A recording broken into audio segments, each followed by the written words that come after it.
Good evening, good citizens of Chicago, and welcome to the Friday night edition of Chicago Corner. We have some interesting stories to recap from this week's events here in Chicago, sadly related to violence, shootings, emergencies. I know that I always share with my viewers, you're going to hear it again like a broken record. I hate coming on here and bitching about news stories because ultimately what we want to do is find solutions. But I was very, very excited this week to find out about an event that is happening here in Chicago at the Greater St. John Bible Church at 1256 North Waller Avenue in Chicago, Illinois. And this takes place tomorrow, October 16th at 2021, where hopefully the community can come together seeking solutions. And this was brought to my attention by a very good friend. I haven't seen him for a while, but I was so excited that he asked me to cover this, and I was able to bring him on the show tonight. Jonathan Todd. Jonathan was, I believe, one of my references with Hard Lens Media when I first talked to Kit and Daniel about volunteering and helping with the network. And this guy here, Jonathan Todd, is probably the blame for me being here every Tuesday and Friday night. Jonathan, welcome to the show. What a pleasure it is to have you join me tonight. Oh, sorry, hang on. There we go. We got you back. Yeah, likewise, Jerry. Jerry, you know, I've been a big fan of yours from quite some time. We met years ago.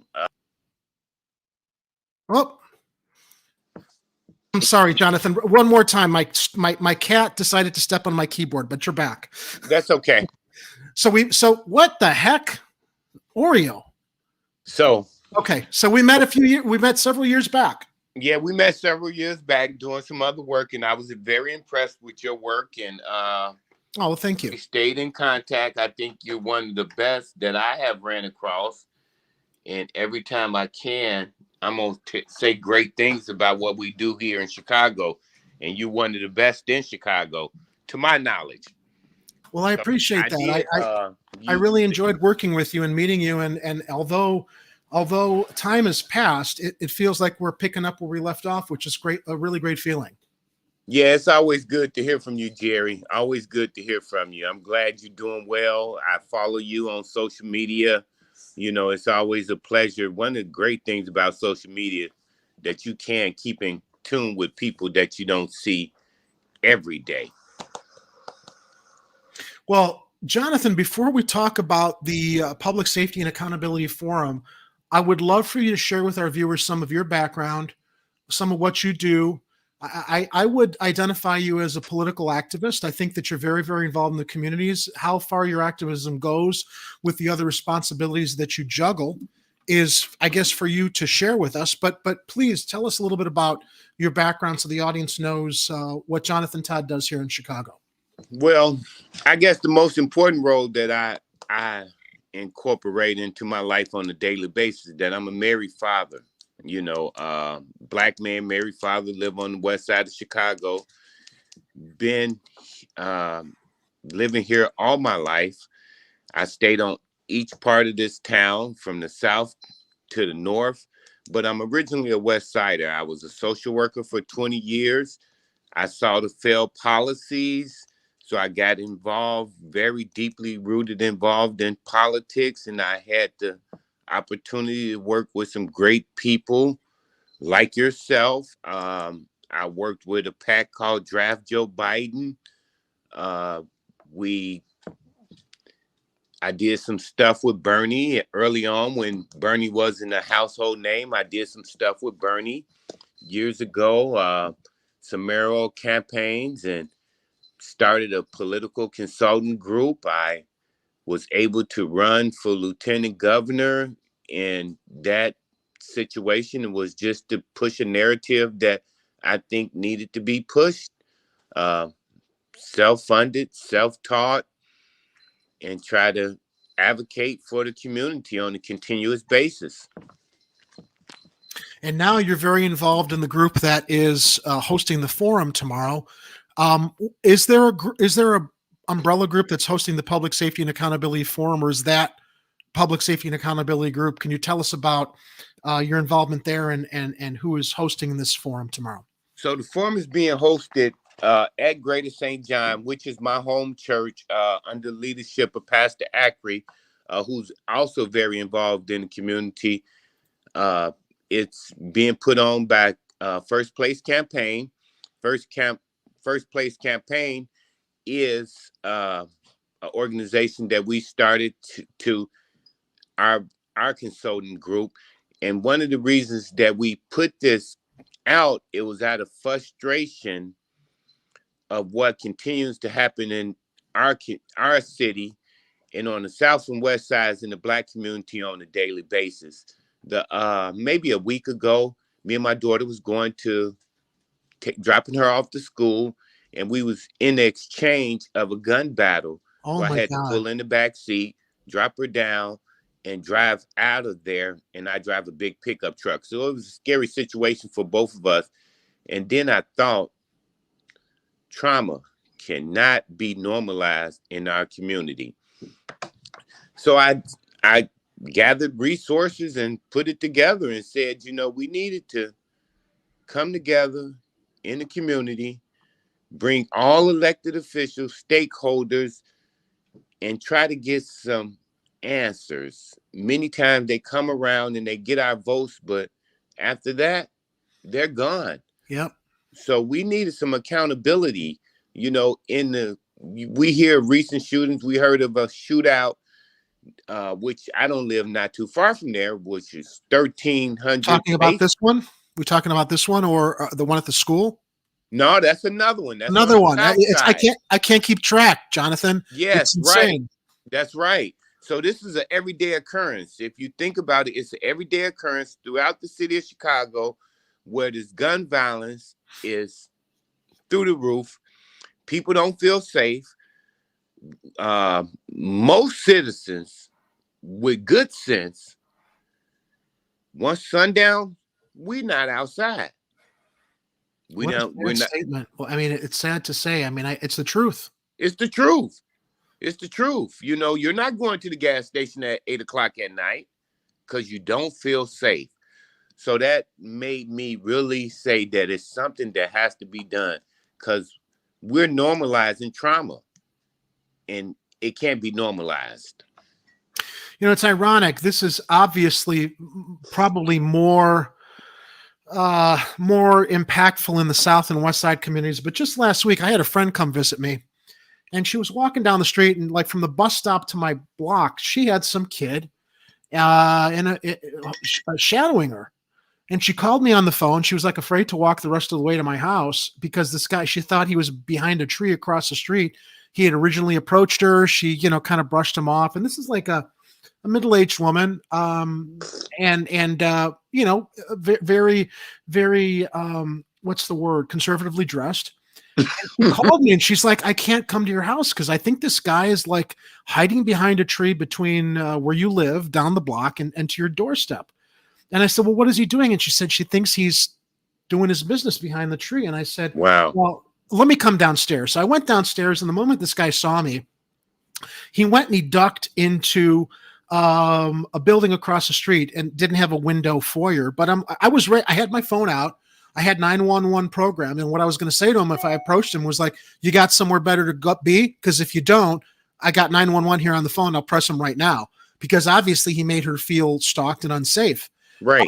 This is all neighborhoods. I mean, again, the shootings are unfortunately more down south and west, but where's the police presence? Even down on Michigan Avenue, when they had some unrest, I think a month or two ago, around the time that it was Mexican Independence Day, you normally see the cops all along the Mag Mile, and how they weren't there to stop what was going on where people were getting hurt, I think might speak to their political vendetta against Lori Lightfoot, and that they're not going to be out there as much because they have their thing to prove. I mean, I that's all I can kind of assume, because we don't see as much police presence where we've got such unsafe conditions everywhere. I think you're dead on target, Jerry. I think one of the biggest issues that we have is that we had the Laquan McDonald, we had the George Floyd, we had the civil unrest, we had these different uprisings. And the police, I do believe, said, since we cannot violate your civil rights, we're just gonna let you go for what you know. And that's what we're seeing across the country, in every metropolitan area, in every city. It's the same thing. And then we had this rise in juvenile crimes, and I think that has a big deal with what transpired with that at-home learning. Many of these kids never got onto this e-learning. They never bought into it, so now they was left to their own devices out there doing things. We got the Grand Theft Auto syndrome, where they living in a video game, untouched with reality, and then they just going haywire. The abdication of responsibility from the police, though, is alarming, because it's not. I mean, I don't know how often you've seen the show in the past, but I'm always on here, and I always have to parse it. I have respect for law enforcement, but not those that break the law. And it seems that the police that we're talking about that abdicate from their responsibilities because they feel that if they engage in their responsibilities, there'd be complaints about how they're violating people's civil rights, are missing the point. You're not supposed to violate people's civil rights. You're supposed to de-escalate. You're supposed to go into a situation recognizing law enforcement's a privilege. And granted, yes, it's a dangerous job, but you can't go in every situation like a cowboy figuring out, well, if there's a problem, I'm just going to draw my gun and that's going to be it. That is the source of the problem, is that I don't know that they teach a whole lot of officers to think instead of react with the mantra, your most important job is to get home safe at night. Yeah, it is, but that doesn't mean always at the expense of whatever's happening in front of you, as you cited earlier with the Laquan McDonald situation, 16 shots in a cover-up. Yep. Yeah. So here's the deal. In my community, and I know I feel like this and many other people feel like that, if the police are called in my community, the situation will never get better. It will only get worse. Yeah. And that's a problem. Yeah. That's a problem, that you don't feel enough confidence in the police. And that goes with black, white, or any officer. And I think we're not saying that we don't like the police or anything, that we don't need the police, but we do want to be policed properly. We want that proper respect that you want to give every man. You don't want to be talked to less than a human being. You don't want to be harassed. You don't want to be asked what you're doing. You want that same respect that you get on Wicker Park, that you may get in Washington Park. You want it. It's a two-way street. And as we're seeing with a story we're going to cover in a little while with the Fraternal Order of Police President, John Catanzara, it seems that they live by a rules for thee, not for me. They want to do what the hell they want to do, while the rest of us are following rules and they don't want to follow rules. But that's a story for later. And I do think, though, that attitude in law enforcement, not only in Chicago, but nationwide, is very troubling, because there should be more partnership between the police department and the citizens. That's what it's about. Yeah, of course. I don't want to sound like I'm being utopian here and idealistic and being ignorant of the fact that there are bad people out there that are a threat to all of us, the police as well as citizens. But the issue is, when the police, when they talk about that line, it's them against us. That's the disconnect that is causing all these problems, especially in communities where more people of color reside. I think it's a huge disconnect, and I think they have started a campaign.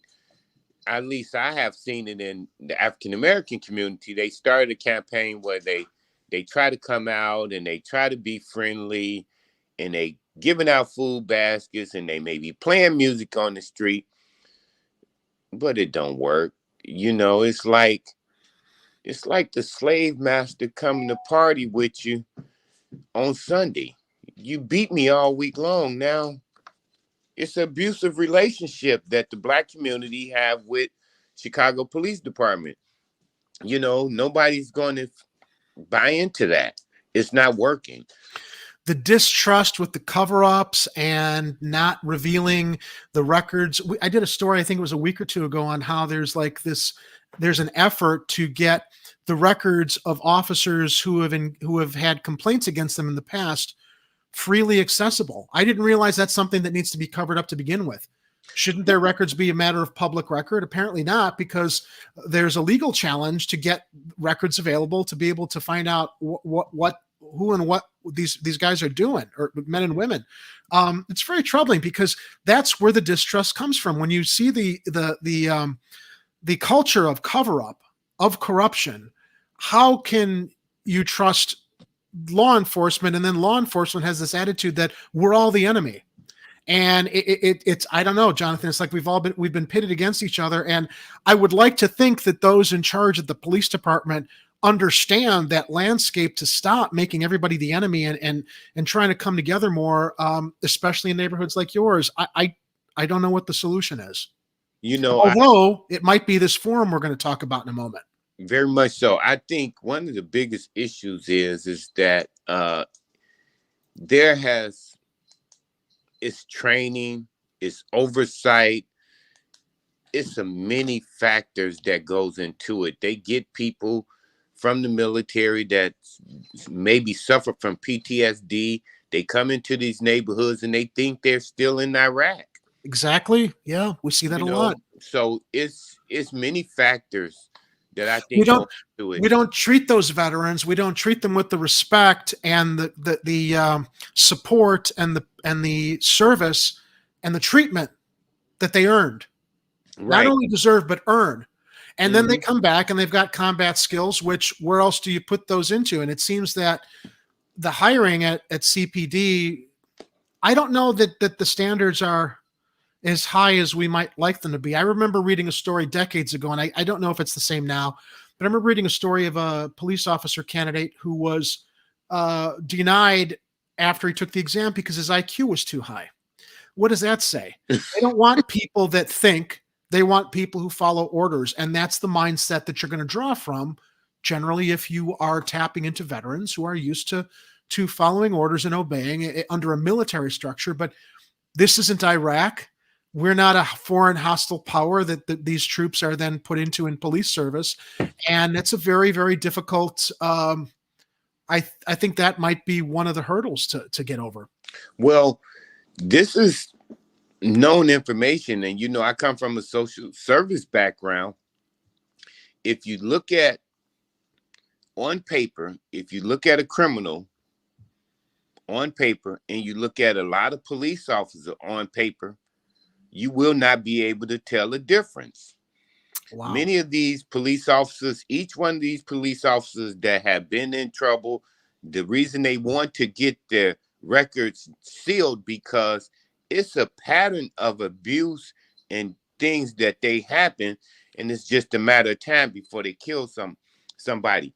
In many campaigns, we draw up policies. We had drew up a very extensive policy. I say, make these police officers with these high number of CR numbers and different things, the citizens' complaints, to carry their own personal insurance. I love this idea. I've heard it. You heard that before, right? Oh, it's a fantastic policy. Why it's not being put into? I mean, that would help filter out the bad apples. That takes the burden off the taxpayers for these multi-million-dollar lawsuits that we can't keep up with because the police departments keeps covering up who the bad apples are that keep continuing to violate people's civil rights and kill people. Right.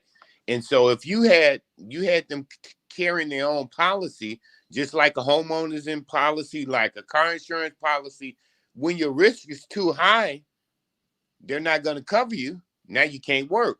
We're going to weed them out. We have to weed them out. Yeah, I completely agree. I'm looking at our live chat right now.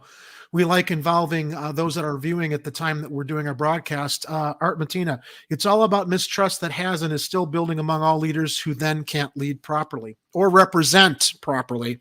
That's from Art Medina. Andrew Golick, I love this too. All police officers should have to carry their own insurance, just like doctors have malpractice insurance. And I don't hear those doctors complaining. Right. So, Jonathan, tell us about tomorrow's forum. I did see on the promotional graphic that you sent me, it says community members, CPD, command staff, elected officials, resources available. what is happening tomorrow starting at 2 p.m.? And do you have representatives that have committed to showing up and participating from the CPD command staff or elected officials? Well, I do have some elected officials, somebody that's over public safety, some aldermen. I have some of the mayor's community engagement team. The information was sent out to all neighboring elected officials, all neighboring police commanders and staff and different things. I did get some response saying, "Oh, I won't be able to attend." I got some response from other elected officials. What would be the line of questioning? Who will be there? They want to direct the conversation and make sure They that want to direct the conversation, and which was very sad to see. And one elected official, I did tell or say to him, you've been there before, and this is a community forum, so it'll be questions coming from the community. So you should be able to handle this. And I believe I come from a school of thought, if you're an elected official, you never stop campaigning. That's your job, to campaign and to engage with the people that elected you. I also say that if you take any given person in the city of Chicago, you got at least 8 or 9 levels of government. You got the mayor, you got your alderman, you got a committeeman, you got a state rep, you got a state senator, you got a U.S. rep and a U.S. senator, you got a county board president, and you have a commissioner. If all those people are working in the unison for the betterment of that particular body that they govern, we will get results. Has there been a response from any representatives of the mayor's office? Yes. I have been getting good response from the mayor's office. Okay, that's good to hear. Response. We're kind of critical of the mayor here on a couple issues, a lot of issues, but this is encouraging to hear that they've been responsive. Well, I guess being critical of the mayor, she deserves criticism. She deserves it. So, when you are an elected official and, that comes with the territory, you get criticism. Yeah, where it's deserved. I've had Jamal Green on the show a couple times, and the way that she's been handling the initiative he's trying to put forth down in Auburn Gresham with his youth center has just been appalling about how Lightfoot's people have been handling him. He proposed the center. He's just asking them to release the land, the property, because they've got the financial resources to do something really cool with this youth center. And what do? They decide, oh, well, let's put our funds towards putting a youth club on the campus of the Chicago Police and Fire Academy. It's like, what? So you can recruit kids to just be Chicago police and firefighters? Why wouldn't you want to invest in a youth center that's going to give them more opportunities to study other opportunities that they may not even know about yet, if it weren't for the establishment of a youth center similar to the one that Jamal is proposing? And, and I know that he went to go meet with her, that there was that standoff on the roof where he went to protest. He went on a hunger strike, and they sent in, of course, under cover of night, helicopters, police. It was like a SWAT movie or something. Really? And, oh, yeah. This was like about a month ago. He went on a hunger strike, and he was up on the roof of that property, that empty school where there are no lights, to make a point. And then, of course, the mayor decided to dispatch police to get him down in the middle of the night with helicopters and stuff. And it was on social media. It was to me, what was appalling about it was that they waited for cover of night to go try to get him down from there, when the whole point of the hunger strike and the protest was to bring attention to the fact that they were trying to get this old abandoned school property used. And then, of course, they, forgive my language, blew smoke up his ass saying, oh, we'll talk to you about it now. And he tweeted that, he had a meeting with some representatives of Mayor Lightfoot's office, and I guess they just rebuffed him again. So I just think that could be handled better. They should treat someone like Jamal with more respect. He's obviously doing a lot in his community, and it doesn't really foster goodwill with the rest of us, feeling like the mayor's actually invested in what's going on, especially when you consider how Chicago is not broke and the money's not going to the places it needs to go. Yeah, you know, they have this big push that invest in Southwest. And what I say, that's a good initiative and it's long overdue. However, if you don't tackle this crime situation, Wicker Park is not coming to Austin to go to their shops. Yeah. So Austin citizens and community got to go to Austin shops. If we don't feel safe, we're not going. So whatever you put in here, it's not going to last if you don't tackle the crime. This is you're on their page, man. I mean, we're talking about this all the time. Chicago is reactive, not proactive. All the money that they want to put into increasing overtime for CPD, more cops on the streets. No, reopen the mental health centers. Start investing in the community. Start investing in the youth center. Start putting all that TIF fund money into the neighboring communities, not just downtown, because you want to stimulate tourism. This is the problem. And it's like, it's the definition of insanity, doing the same thing over and over and over again, thinking you're going to get different results by putting all of our tax dollars there. And obviously it's not, because when people are in communities and they don't have opportunities, or they, you know, they say, well, people can pick themselves up by their bootstraps. You need boots first. Right. You need investments.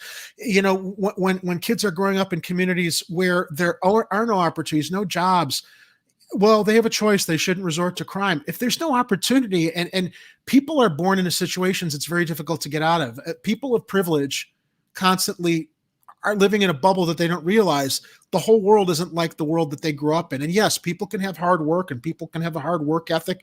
I get that. But there are circumstances out of people's control that are being ignored in these communities that we're not investing in. And I think that if more attention were paid on putting the money into the communities that way, you wouldn't have to spend as much on the police departments and overtime. And I think one of the biggest issues, and I often say this because I heard this statement some time ago, it resonated with me.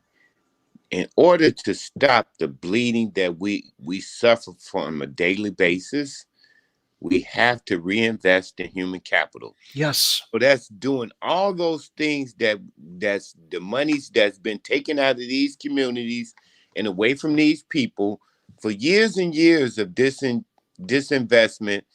You have to just put it back.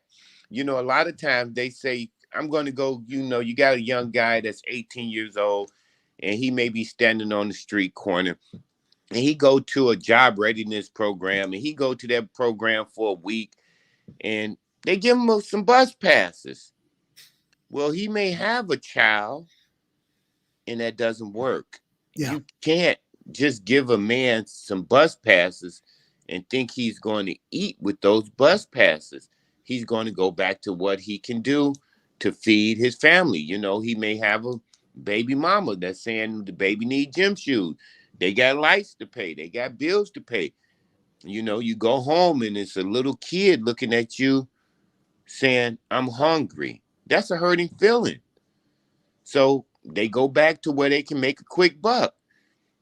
You have to have programs set aside and put in place where people can make a viable living wage and make a better tomorrow for their family. It's just, you know, thugs have families too that they love. you don't give an other opportunity. It's just the easier route to go. I mean, it's not condoning it, but it's just the fact of life there. Right. Well, so tomorrow, once again, I want to promote this one more time before we go into our news stories. And I'm really excited you're going to be here to comment on some of the stuff we're going to talk about. But tomorrow's event, October 16th from 2 to 4 p.m. at the Greater St. John Bible Church, 1256 North Waller.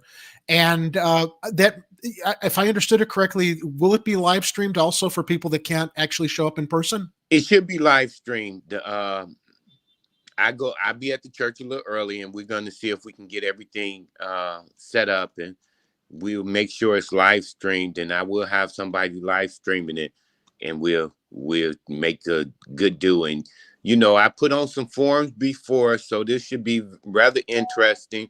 I've been getting some nice feedback and from across the city. So that'll be good as well. Not just the West Side. I know it's being hosted on the West Side, but we're not limited to the West Side.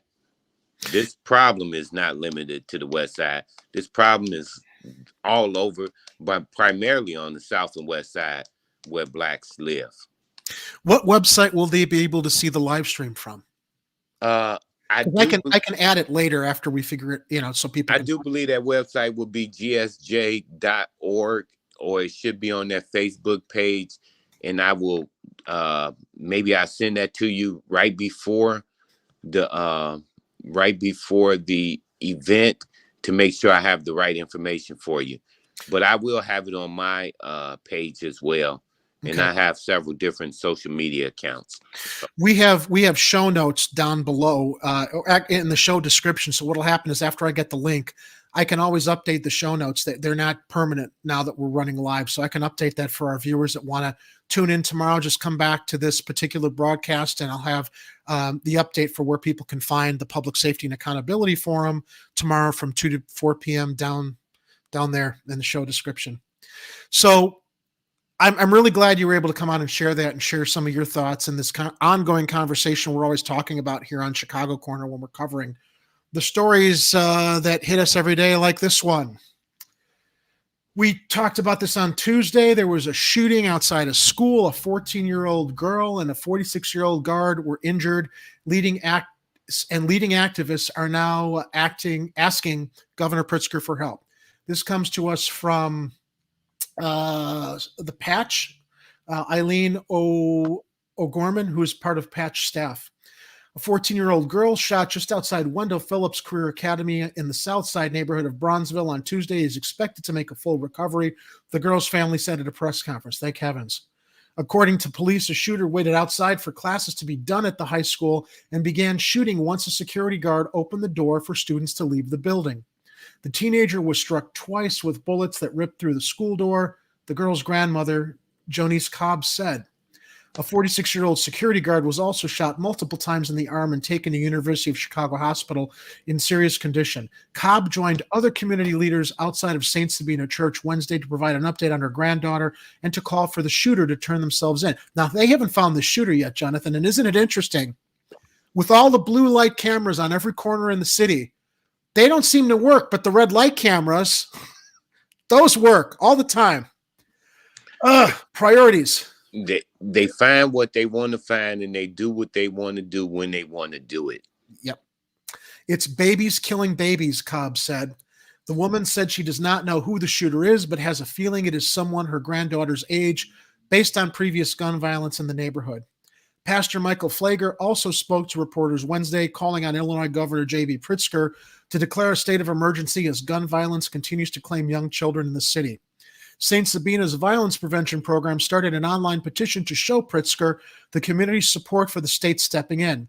In addition, the church is offering a $5,000 reward for anyone with information leading to an arrest in connection with the shooting. Now, I believe, there have been calls in the past for National Guard to be involved, and of course, the mayor doesn't want that. It'll be interesting to see if Pritzker responds to this. Cobb said she'd like to help the individual who shot her granddaughter. She said she was at a graveyard memorial for her nephew, Edwin Cook, who was shot and killed in 2015 when she heard about the shooting at her granddaughter's school. Wow, how horrifying. And it even says in the article, as horrifying as the news was to hear, Cobb said she is grateful her granddaughter will be able to see another birthday, unlike many other victims of gun violence. Yes. Her 15th birthday is next Tuesday. I'm just glad she'll be able to celebrate it, Cobb said. Flager did not detail a specific plan or amount of state money he thinks the community needs, but called for more funding for violence prevention programs and a strategic plan to address the issue. National Guard, governor's help versus CPD. What are your thoughts on that? Well, I guess we'll go from the first one. I am not in favor of a National Guard coming in to man our streets. Again, I continue to say that we cannot normalize trauma. So we will have a occupied military force on the corners of Chicago streets that these children will see. They think they're in a third world country. Yeah. The funding needs to come. Again, the funding needs to come, not the military. We need the funding, not the military. That's my own personal belief. I think you're right. And I want to interject, friend of the show, Nimesh Patel, who was one of the organizers for the March for Medicare for All, is a CPD officer. And we've had conversations about this. And he agrees. Hi, Jerry. This is Nimesh. I work as a policeman. And let me say this. A fully funded community center will do more to reduce crime than a fully funded police station. Nimesh, I really, really appreciate your courage sharing that. I would hope and assume a lot of your associates in CPD would agree with you.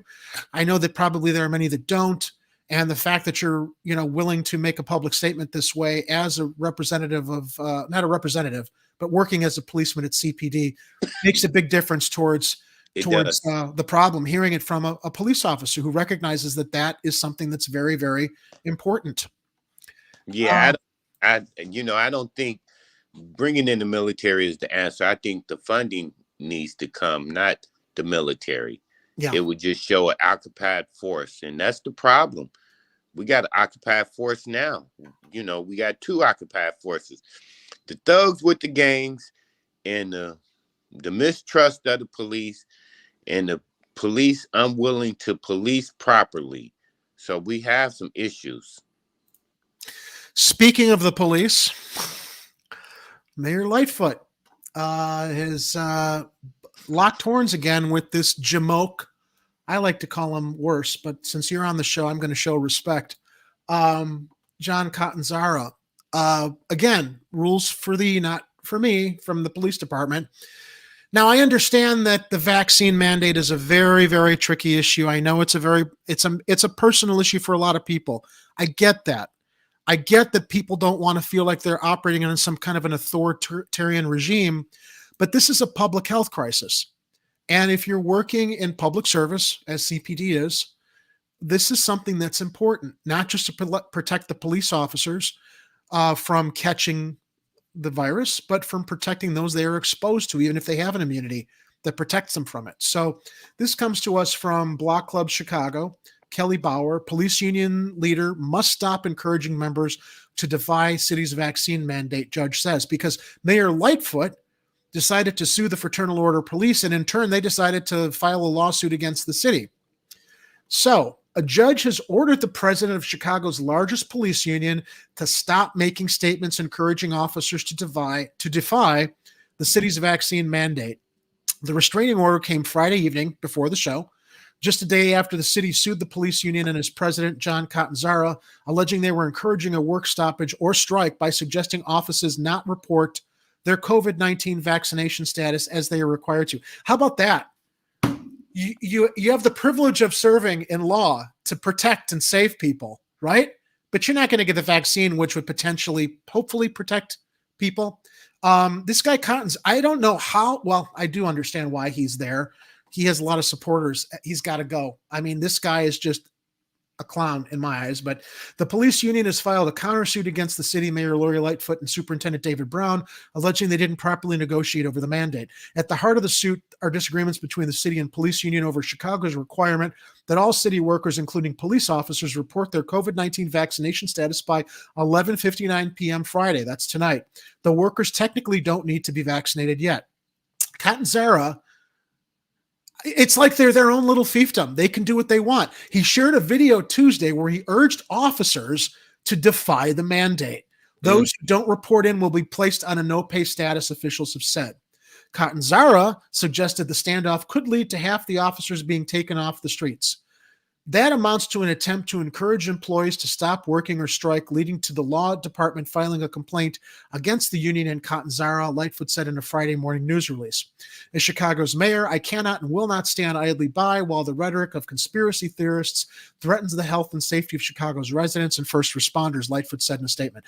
President Catanzara has time and again deliberately misled our police officers, and we've seen that, by lying about the requirements of policy and falsely claiming that there will be no repercussions if officers are insubordinate and refuse to follow a city and department directive or order.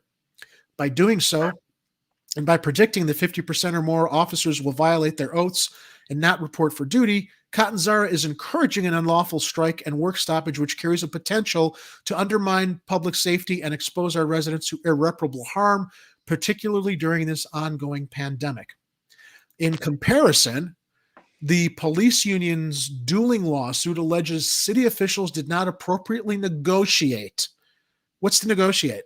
Over the Nothing. mandate, sending out information about the vaccination policy without discussing those terms with the union. Wait a minute, who makes the rules? The city or the union?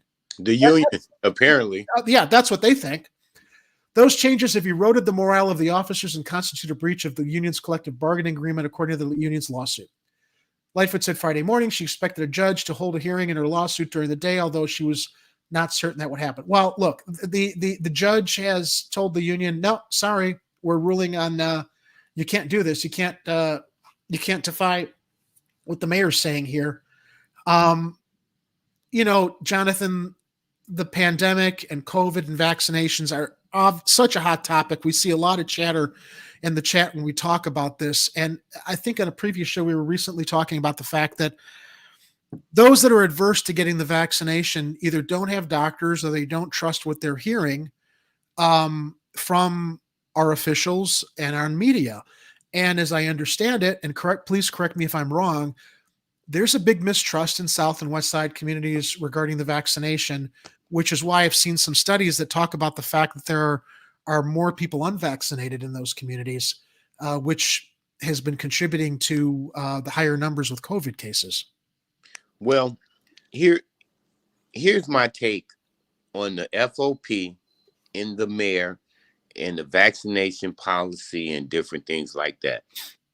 I know I can be a little bit controversial at times.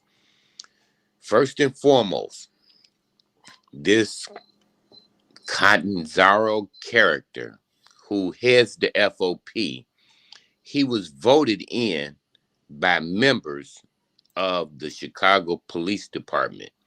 So this says a lot about the Chicago Police Department and their rank and file members if they have someone like this to speak for them, because clearly he is a racist.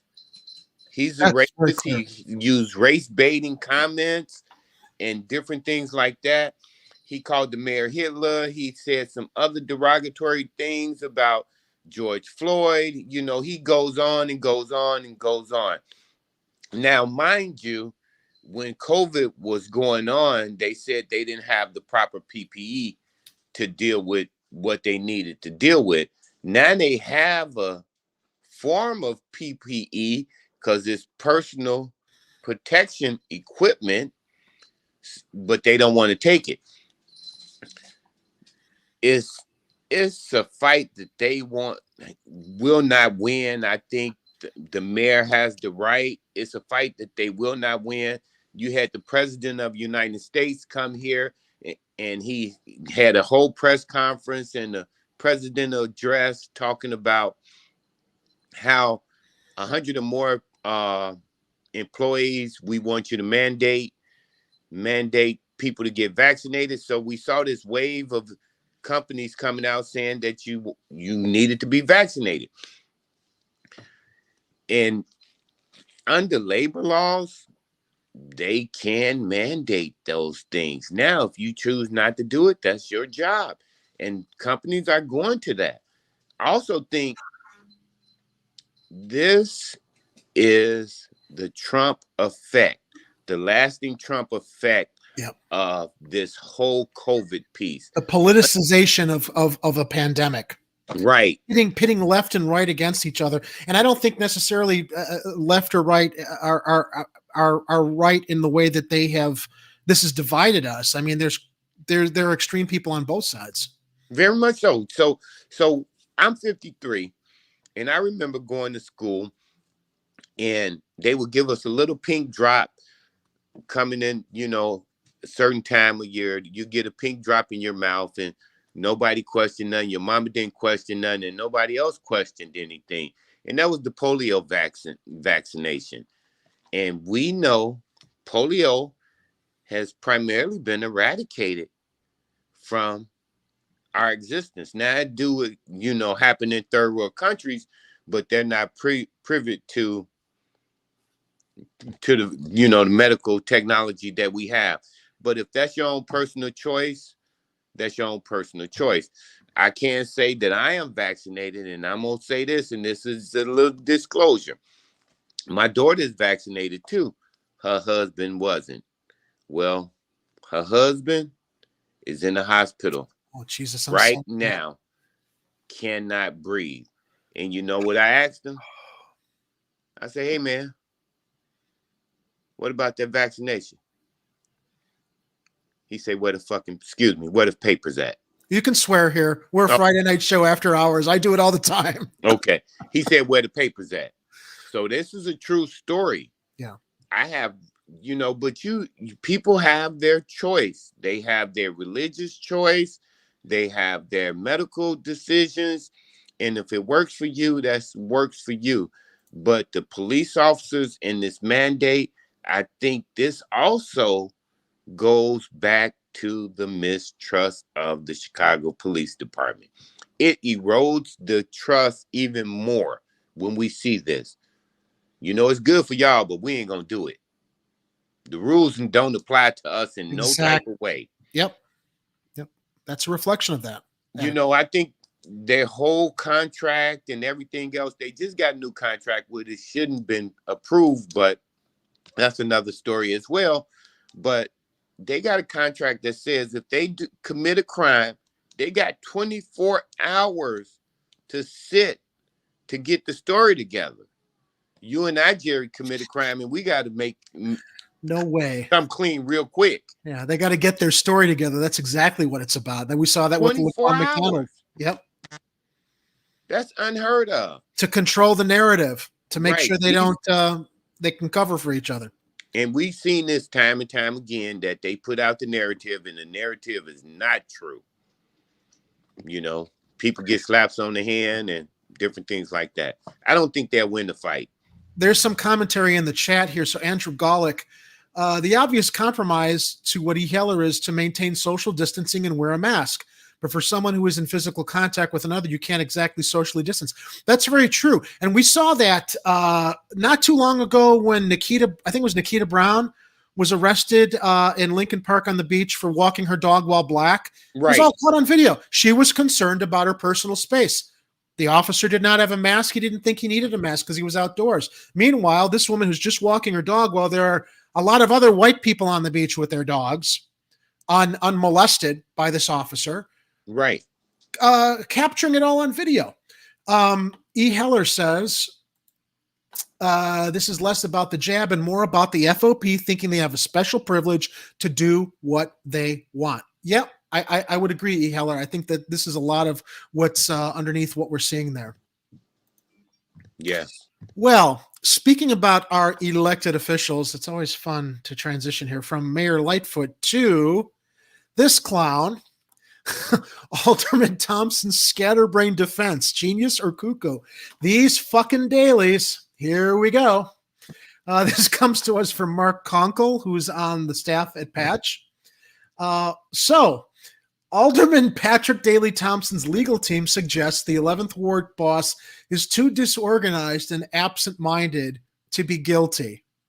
Do you think we could use that defense, Jonathan, if we were accused of facing felony, bank, and income tax fraud?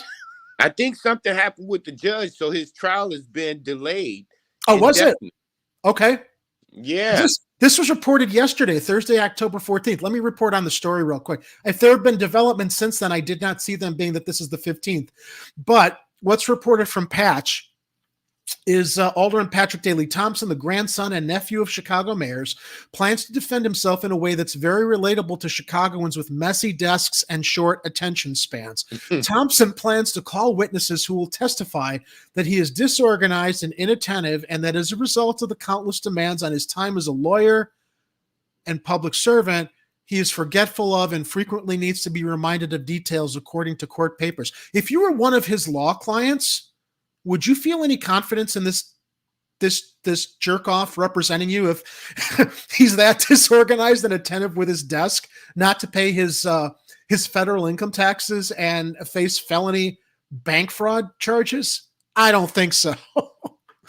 The scatterbrain defense, if it works, is as genius as the effective and hilarious quote unquote take my shorts defense deployed by his former uncle, Mayor Richard M. Daley, in response to a reporter's question whether he would have faced increased scrutiny if the mayor's brother didn't drop out of the 2001 gubernatorial race. Scrutiny? What else do you want? Do you want to take my shorts? Give me a break. Go scrutinize yourself. I get scrutined every day.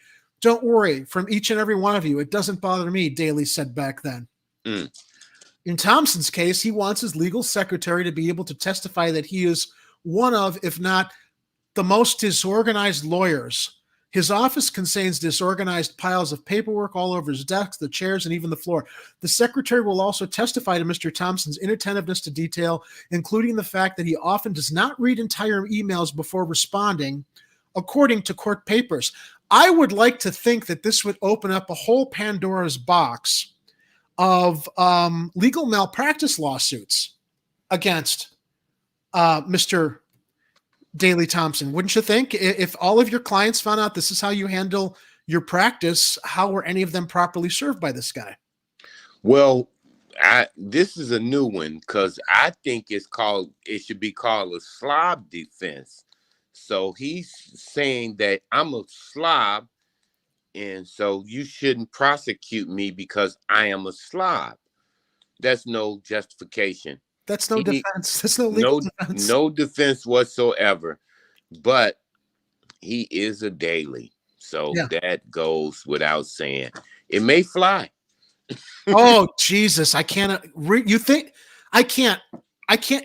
Look, if that flies, then this proves my theory that I talked about on our National Hardlands Media show earlier today, that we are living in an alternate reality that I think happened because when the Hadron Collider was turned on years ago, I think it like threw us off into this pocket universe. Either that or Captain America didn't return all the Infinity Stones back to where they were supposed to go, and we're in one of those alternate Marvel timelines. Because this is just, I mean, it's like, is this an Onion article or not? No, this is real. And it goes on to say, how could a slob, they use that word, Jonathan. I told you. How could a slob who has the attention span of a gnat also be the sophisticated commercial real estate lawyer who willfully scammed a bank out of mortgage payments as portrayed by the federal government in the felony indictment? This is the Dailies just going to the feds. That's all it is. Yeah, but I don't really know if he scammed the bank. I think the bank may have been in on the scam. That's, that's sounds more like it. The bank may have been in on the scam and they just chose to turn the blind eye because he is a Daley. Yeah, that's possible too. Goes on to say really quickly on charges that Thompson fibbed to the feds on phone calls with the feds about how much money he borrowed from Washington Federal.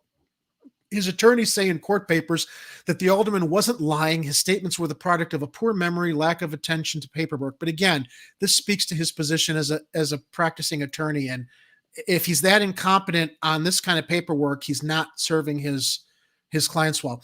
This evidence certainly makes it more likely that he simply forgot the amount he had borrowed during the two relevant phone calls, Thompson's lawyers asserted in court papers. Look, I mean, I could go on and on and on. We've got the story linked down there in our show description in the show notes. But for another Daley to get away with another crime just speaks to, as my friend Art Medina likes to say, quoting Chinatown, it's Chicago town, Jerry.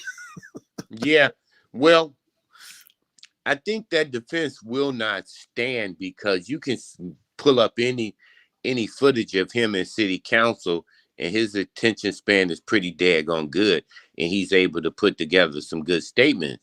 So it will not work, but I don't think he'll be prosecuted. If he do be prosecuted, the amount of time those guys get is nothing. Yeah. We look at Burke. He's still. Yep. I was about to say, we've got practicing aldermen that are under federal indictments here, and they just, it's business as usual for them. Yeah. So, Now here's a story that I thought, should help with our revenue streams here in Chicago. as far as taxation goes. Illinois, I'm going to go on record here as full disclosure. I have no dog in this fight. I don't imbibe. The only thing I imbibe in is maybe an occasional Jack and Coke, but I have friends who do, and this is not a moral judgment. I think people should have the right, if they want to smoke pot, whether it's for medicinal pain management issues or otherwise. But the story that comes to us from the patch staff, Nikki Gaskins, statewide adults, Illinois marijuana sales approaching 1 billion for 2021. Good for that.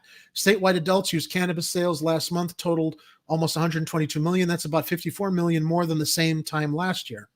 Marijuana sales are going strong in Illinois. According to Illinois Department of Financial and Professional Regulation, cannabis retailers have sold nearly 1 billion of legal recreational cannabis products so far this year, not counting taxes. Preliminary numbers recently released show statewide adult use cannabis sales last month totaled almost 122 million. That's about 54 million more than the same time last year.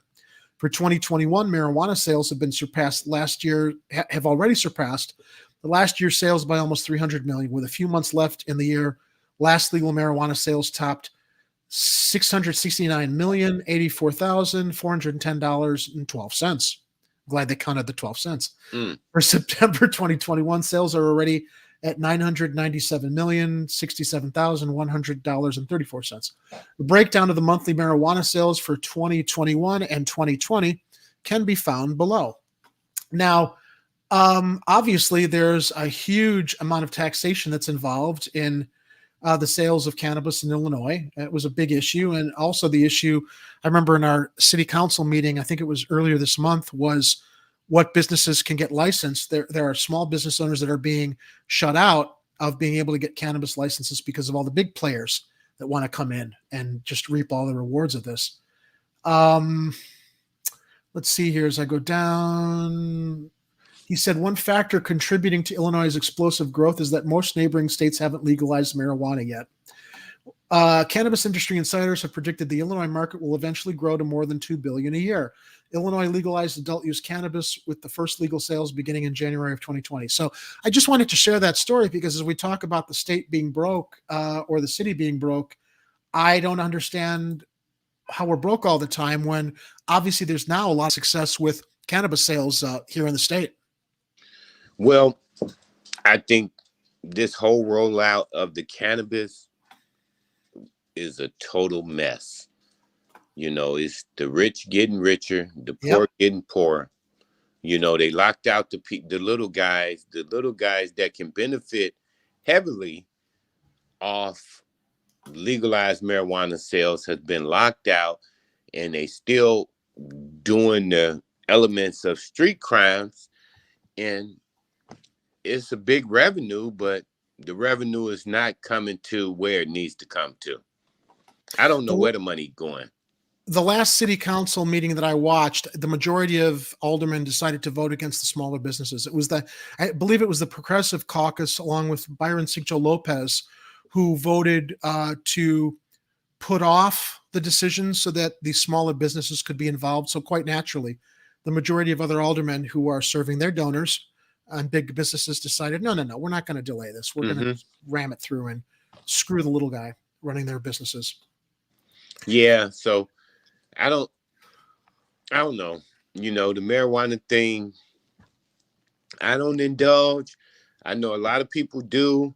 You know, I think it's good, but the little guys have been left out. So these big companies, these big organizations that came in and they just took over, and there's no money coming to the little people. I think those big people should have been made to a sponsorship with little companies. We should have had a sponsorship program or something like that to include these smaller companies. And those things should have been negotiated in the beginning. Because they wasn't negotiated, it's a done deal. You know, when you've got so many, I'm not broad stroking, I'm not saying all, but when you've got so many aldermen and city council who are older people that are corrupt, that's exactly why that didn't happen, Jonathan. Speaking of corrupt elected officials, Look who made the news this week. It's our old friend, as Oh, I wow. like to call him, Rom Fuckface Emmanuel. Yeah, that's your. Yeah. Sorry, I can't help myself when it comes to labeling the 9-digit midget, which is who we were both allied against when we first met in trying to take our city back. Yeah. So, how about this? Now, there's an interesting twist to this story. Rahm Emanuel's Senate confirmation hearing for U.S. Ambassador to Japan post to be held Wednesday. And this is next Wednesday. Emanuel's hearing will be before the Senate Foreign Relations Committee. Now, Say it. I already know it. How about this symmetry? I know. Let me get this straight. Rahm Emanuel's Senate confirmation hearing for U.S. Ambassador to Japan will be held on the date that Laquan McDonald was killed. October 20th. Yes. I got to tell you, Jonathan, I can't help but wonder if Emanuel had any ability to tell them what date to select his confirmation hearing as a fuck you to the rest of us, that it doesn't matter that he covered up that murder so he could win re-election. It doesn't matter that no charges were brought against him for the cover-up of what happened. Rahm Emanuel continually fails upward and can get away with whatever the hell he wants to get away with because he's Rahm Emanuel. And this guy just makes me sick. Well, you know this. I know. Makes me sick to my stomach. Well, I think here's my take. That's very sad. You know, I was deeply involved in Laquan McDonald and different things like this. This brings tears to my eyes. Yeah. I've seen the autopsy reports firsthand on what that guy did to that young man. It was appalling. It was an execution. It was appalling. It was appalling. He fully knew of everything that transpired. And not just him. This, and nobody ever touches on this, this shit went way up. When I say way up, they flew out to brief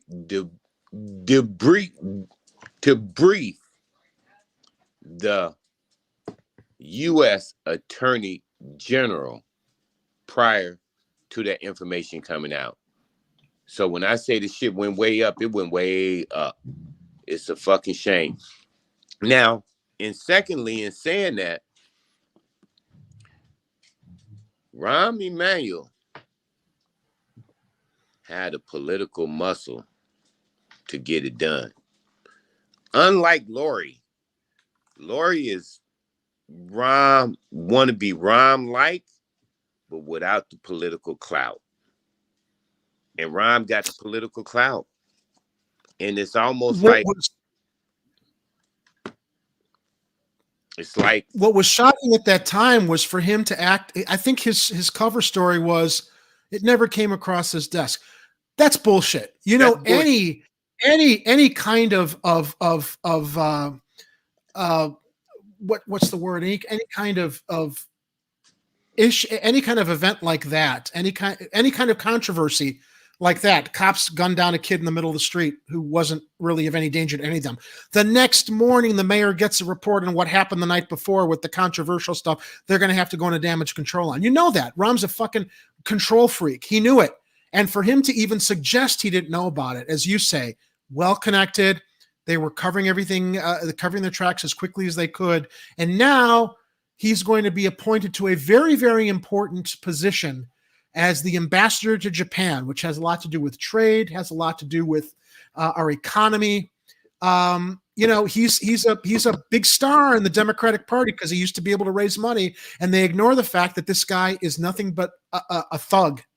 He is a thug. He thinks he's like the Godfather. I mean, he couldn't conceal his glee, his giddiness when he was gifted by former Chicago Tribune columnist John Cass with that poster, The Rahm Father, that made him look like Michael Corleone. He didn't realize it wasn't a compliment. Yeah, he is a piece of work. He's a piece of work, but he's gonna land on his feet. I'm hoping that activists use that anniversary, however, And to go right up completely there. disrupt his confirmation hearing and remind people of what a piece of shit he is and how he does not deserve to fail upward to that very, very important position that Biden and Harris feel that I guess he's entitled to.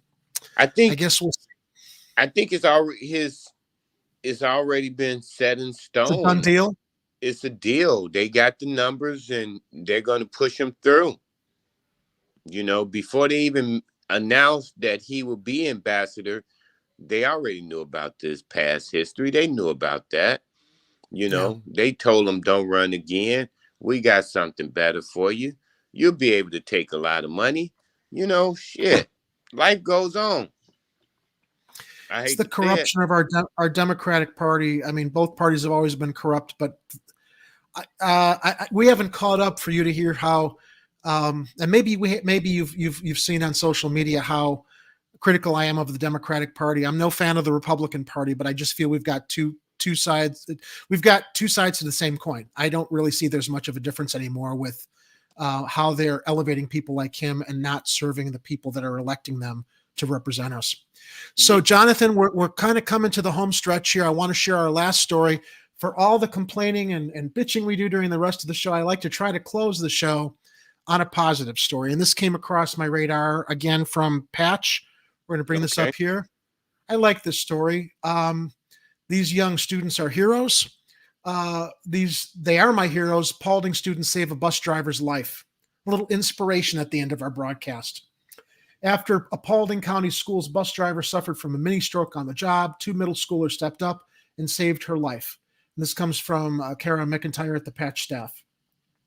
Oh, goodness. This is a Georgia story. I thought this happened here in Chicago. Oh, God. I don't have an inspiration. You know what? I do have an inspiration. Okay, first of all, I'm not going to dismiss what these young men did. I'm going to read it. For some reason, this came into my news feed, even though I've got my news set up for Illinois stories and Chicago stories.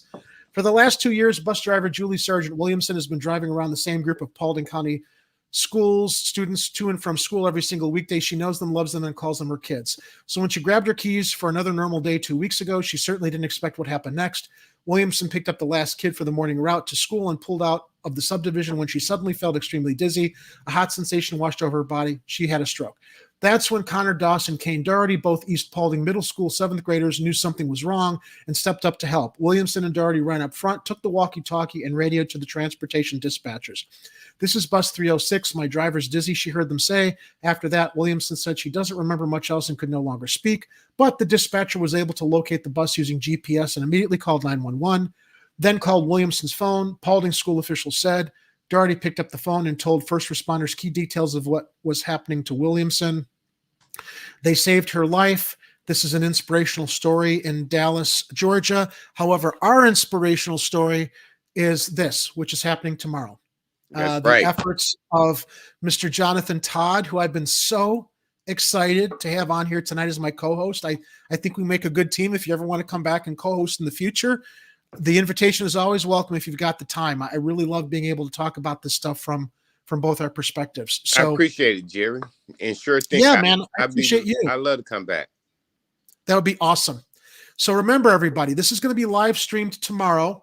And I will have the live stream link added to our show description notes tomorrow, 2 to 4 p.m. at the Greater St. John Bible Church Public Safety and Accountability Forum.